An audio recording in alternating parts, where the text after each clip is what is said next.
we're going to talk a bit about maintenance sub-index in the EBI. Maintenance accounts for 8% of the overall EBI figure.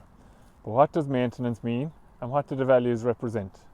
The maintenance value gives an indication of the expected cost of growing a replacement and maintaining her as a cow in a dairy herd based on her genetic makeup.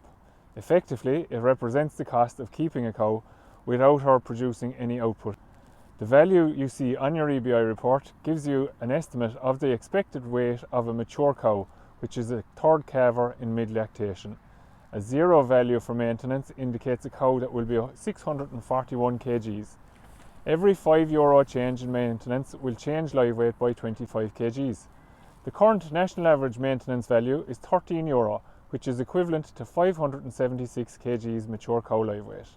Positive euro values for maintenance are good, as they indicate lower live weight animals, and lower live weight animals require less feeding to maintain themselves and can partition more of their dry matter intake towards milk solids production.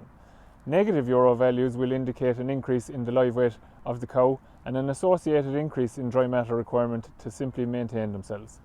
Farmers should decide themselves what size cow they want on their farm, but be conscious that larger live weight cows will consume more feed to simply maintain themselves, and that higher euro value maintenance cows are a more efficient animal to have on the farm.